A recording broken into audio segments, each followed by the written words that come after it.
Welcome back. This is Raves Rants of a Mad Fool. Raves and Rants of a Mad Fool. I am the Mad Fool. I don't know. I've been trying to work on that. We'll see.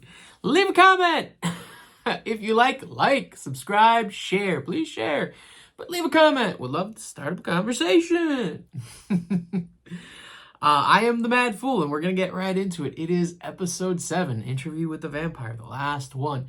Originally, again, it was supposed to be 8 episodes in the series. I'm not sure why we got 7. My guess is they condensed 1 and 2. If you look at 1 and 2, they are very long. At least 1 is, absolutely. And then, well, you kind of get the gist of things. I will say, again, this is a wonderful, lovely series. No news as far as new news. That last news, of course, was about the Mayfair Witches. Can't wait for that. And the three scenes that we're going to talk about a little bit more. By the way, I don't know how I'm doing with that as far as talking about those scenes. I want to talk about them a little bit more in depth. But, I don't know. I've been rewatching my videos and I'm like, do I need to do something else? Do I need to talk? I don't know. We'll see. Leave a comment and let me know. We're going to get right into it. 3 scenes that I'm just going to say it. Number 1, I mean, we're not going off 1, 2, 3 as if, I'm just going to tell you the first one. The first one, the death scene. Spoilers. The death scene. I love the baby. That was just fun. Yeah, we'll talk about it. But the reveal, we have to, of course, talk about the reveal.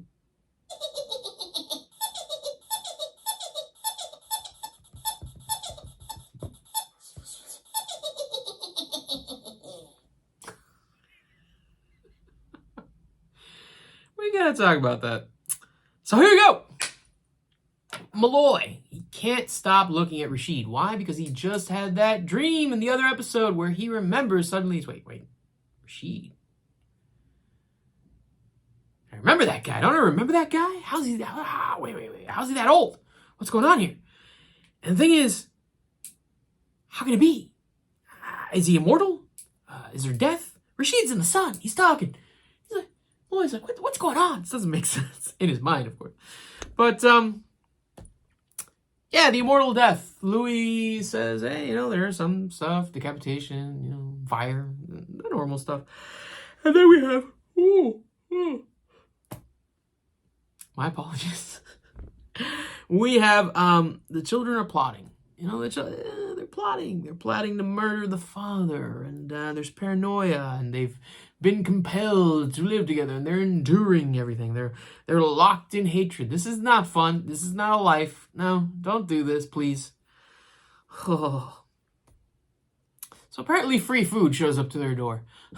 And by that, I mean, there's a dude, and he wants their help, and he wants to be food for the gods. And Lestat takes his bite, his little sip.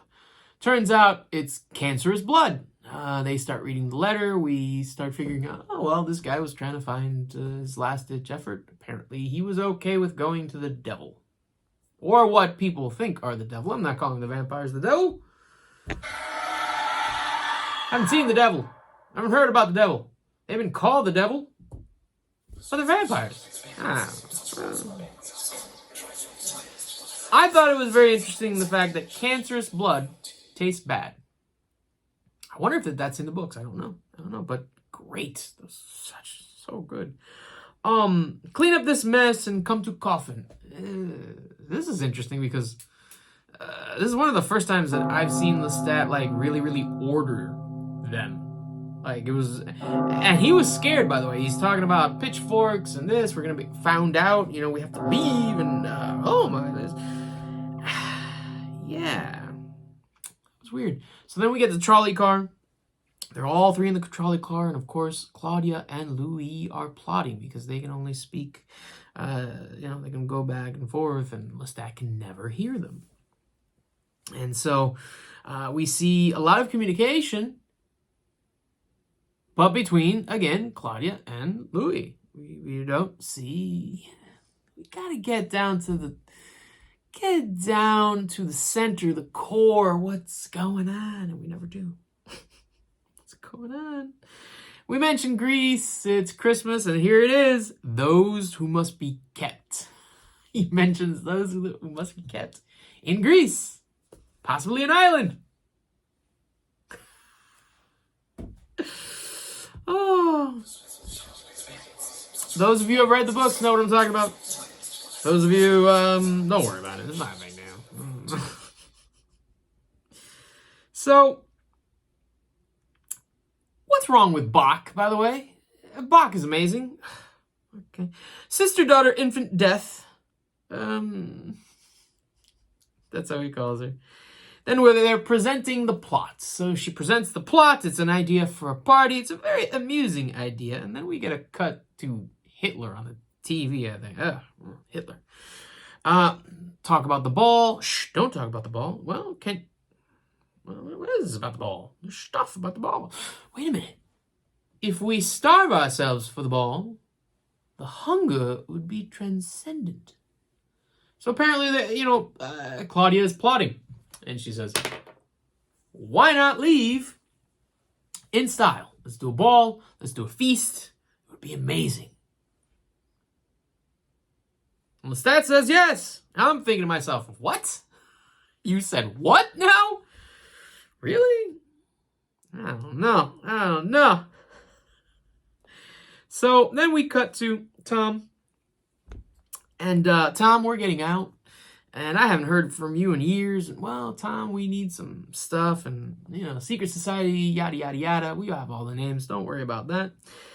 Hey, Tom, would you like a new boat? And by the way, I heard you started some type of import-export business about coffins. Oh, yeah. It's great because a lot of boys over there are dying. It's World War II. And, of course, he's making money. Okay. He's a politician. He's a politician. Keep it separate. Keep it separate. Business, politics, keep it separate. Not a good idea. Grubby business politics. But, Tom seems to, unfortunately, he's just like, yeah, okay. You got me. And then he brings out the picture. He says, what's missing? What's wrong? He looks at them and he says a great comment. Where do you meet the devil? And what are the terms of the agreement? So Tom, of course, knows there's something up between these two. It's been too long. What's going on? Eventually, I believe it was a quote from Louis. I want to say in episode 2. 3? 2. But eventually, it's what all of them say. And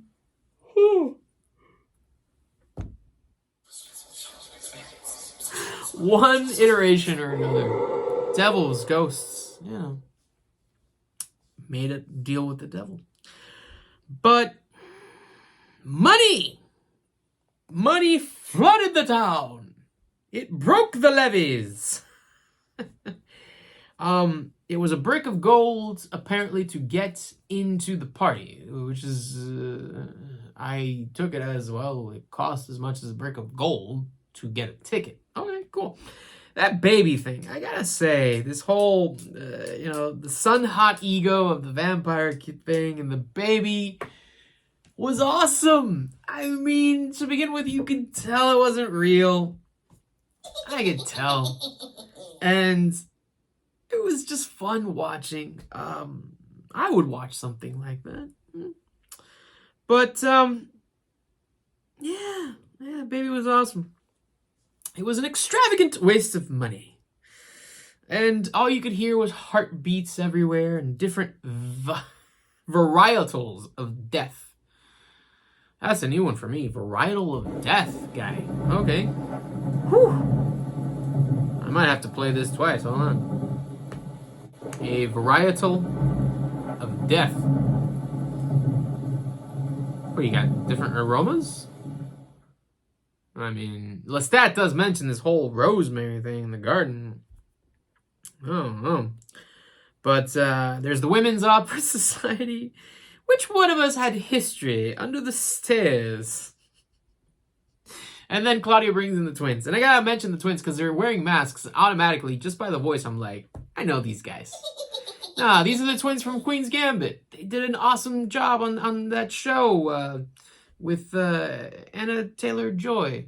Anna Joy. I'm sorry, I gotta look up the name. Queen's Gambit, by the way, amazing on Netflix. Check it out. But those twins are in it. And I wasn't for sure, but later I'm for sure. I mean, I can tell you now, I'm for sure I wrote it down.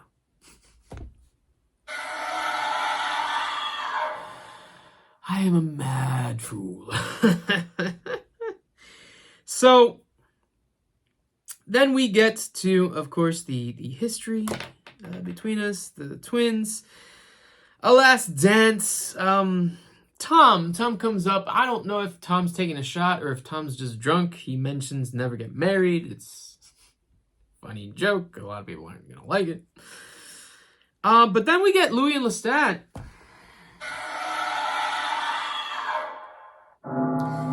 He's sharing again. Lestat's sharing again. And they have a moment. And I thought it was a lovely moment because it was honest. It was truthful. And it was them. It was only them. Being them, enjoying them, loving them. And again, this is why you don't need a third voice in your relationship. It doesn't work out. It's great to go to a therapist, absolutely. Listen, a real therapist doesn't chime in on and say, this is what you need to do to get your relationship on. No, you present options and you give them treatments and you say, talk about it, and you encourage. You don't keep telling somebody, we need to leave, we need to kill him, we need to leave, we need to kill him. You just don't do it. I mean, this is, again, there's a lot of toxicity. Yeah, well. So, Tom's making a joke. We get that last dance, and we get two men kissing before the feast. And everyone's astounded, and apparently Louis has a comment of all the things that were written that night. You would not hear of what happened on that dance floor. Because there's two men kissing. It's like, apparently no one wants to hear about that. Listen, good on them. Good on them for being them. If you can't be you in this life, what's it worth to you? What's it worth to you? Just saying. So, good on them. We got that little, okay, they picked their varietals of death. And, Claudia, of course, can't stand that Louis is now being a little bit more accepting of Lestat. Are we making a mistake? Why are you coming back? And he's doing because they finally had a moment together, chick. They finally talked a little, without you being there all the time. I haven't seen. Tell me if you see, seriously, Lestat and Louis alone in the last couple of scenes, in the last couple of episodes. The one time that I can tell is when Claudia goes off to hunt or buy equipment. That's it. So it's only when she's plotting. So if she wasn't plotting, when do they have time by themselves?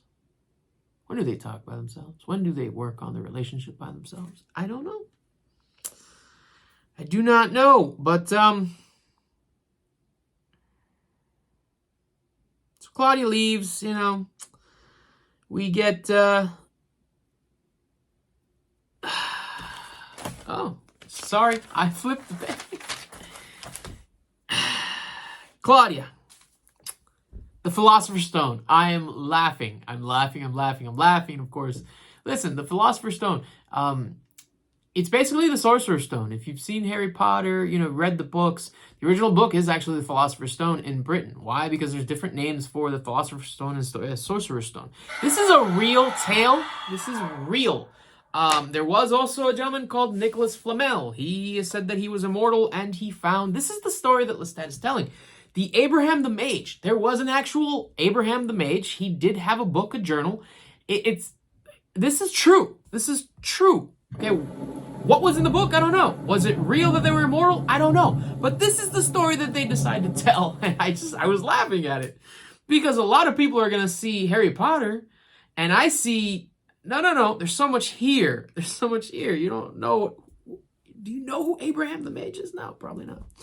But then I get confirmation. Yes, the twins were from Queen's Gambit. That's the point where I got it. Probably shouldn't have told you that. Didn't need to, really. We get their ages. Claudia's 36 at this point. Louis is 61. Lestat, 180. And Tom is like, let's go! Let me at it! Why? Because Tom's pretty old and he doesn't want to age anymore. But it's BS. And then, all right. Listen.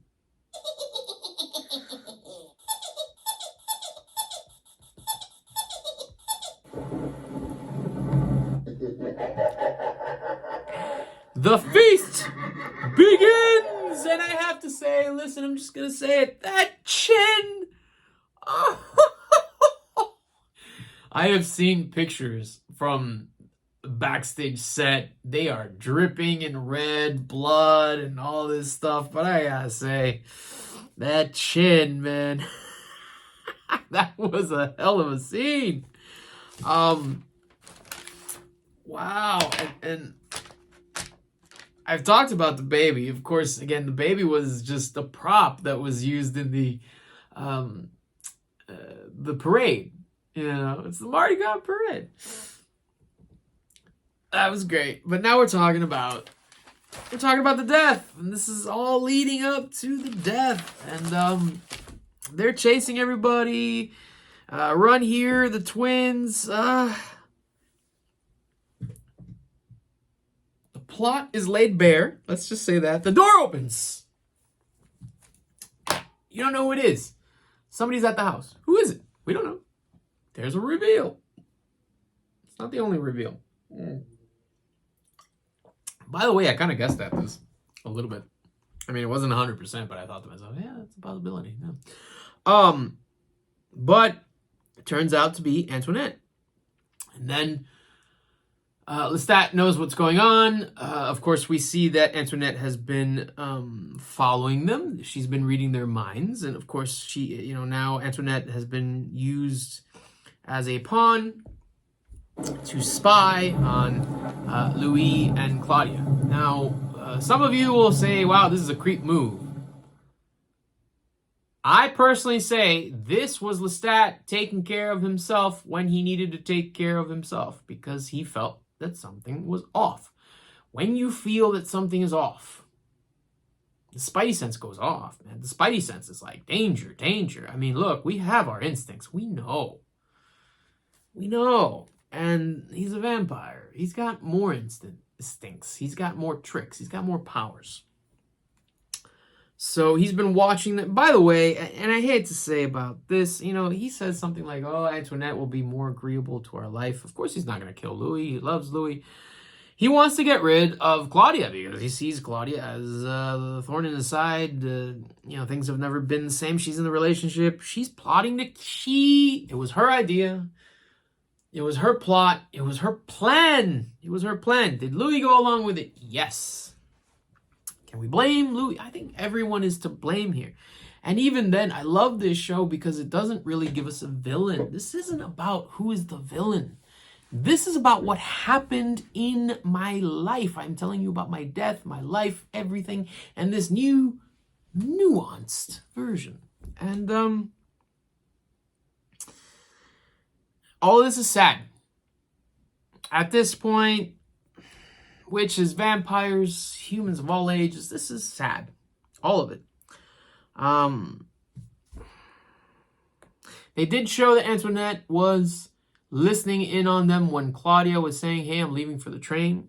Unfortunately, that might mean that Lestat in the last episode was that cruel in the train. I didn't want to believe it, but it's a possibility now, like 80% possibility versus the 60, 40. And, now also we have proof he's willing to kill Claudia. But all this is just sad. And, well, Claudia played better chess. And we know that, she Mickey'd Tom. The thing lay still, and, there goes, well, what really happens is that they're about to kill Lestat, and Louis is holding him, and, Lestat knows that he's lost, he's accepted it. He's not really angry about it. At all. He's not fighting. He's accepting.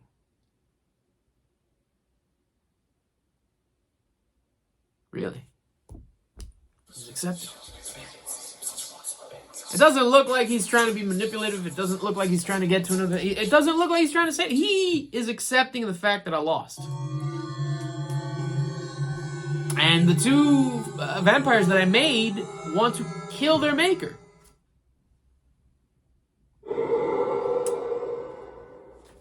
Yeah.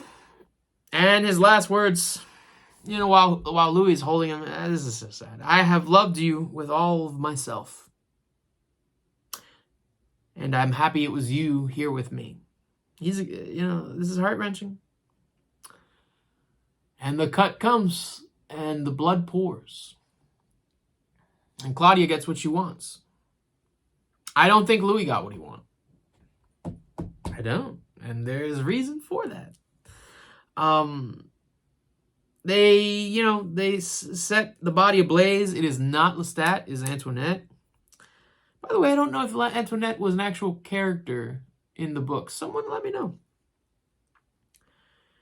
But the garbage. So he starts talking about how we put him in the garbage. We put him in a crate or something. They picked him up. They took him to the trash dump. And Claudia and I sailed on a ship for Europe. The same boat, apparently, that they bought Tom in Coffins. Of course, it's great cover. Fantastic. Really great cover. Wow.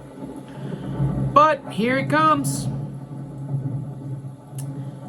Malloy, that's too neat and tidy. Come on, what about these cut pages? What haven't you told? You didn't kill Lestat, Louis. You didn't kill Lestat. I lived by a garbage pits, slump, whatever you want to call it. I know what's around there. You lived in New Orleans all your life. You had to have known. Rats, Louis, rats the size of cats and dogs. And Malloy figures it out. But then Rashid starts thinking. What's he thinking? What's going on? What's Rashid not getting? What didn't he know? What's going on? Louis is upset. Oh my God. He's twitching. Rashid. What's the story, Louis? What do you hear? You're flying me here for $10 million. You're wasting my time. You're still the same old pimp who just wants to tell his story to the sex worker he paid for. I mean, and then Rashid, you'll be ashamed if you knew the true story.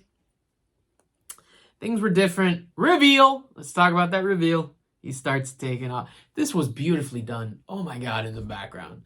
Starts taking off the gloves, starts taking off everything, and then starts just floating. And it's like, what? Memory is a monster. You don't remember I was there, guy? I'm not going to save you like last time, Malloy. I saved you last time. Really? What happened? What are you? What's this? I'm a vampire. But you didn't burn. You were in the sun. I love this comment. What is a mediocre star to a 500-year-old vampire? Really? Wow. That's a hell of a statement. And then, of course, we get... Okay. Meet the love of my life, the vampire Armand. I'm going to be very honest with you. Say what you will, but I'm going to be very honest. I'm looking at, and you can see the picture. I'm looking at Armand. He's still floating. They're holding hands. He's still floating next to Louis. They're holding hands and so proud. It's like, this is the love of my life, Armand. And I could not stop laughing. I couldn't stop. I still, when I think about it, so let me get this straight, guy. You killed your ex-husband. Something happened with Claudia we still don't know. But then, listen, you know he's alive somewhere. And you present us to your new, older, probably richer boyfriend.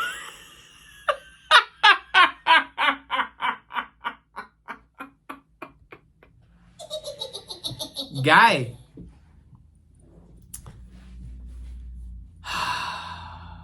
Louis, I can tell you're a little bit more enlightened in the present.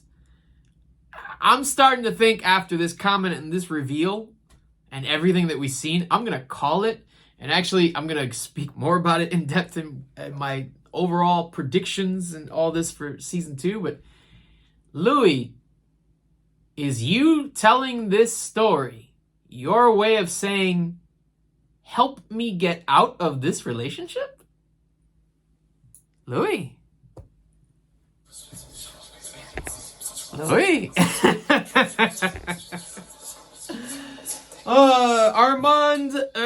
Assad Sahan plays Armand, Rashid.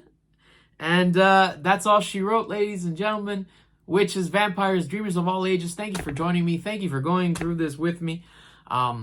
Please hit subscribe, like, leave a comment. Thank you, thank you, thank you. Good night.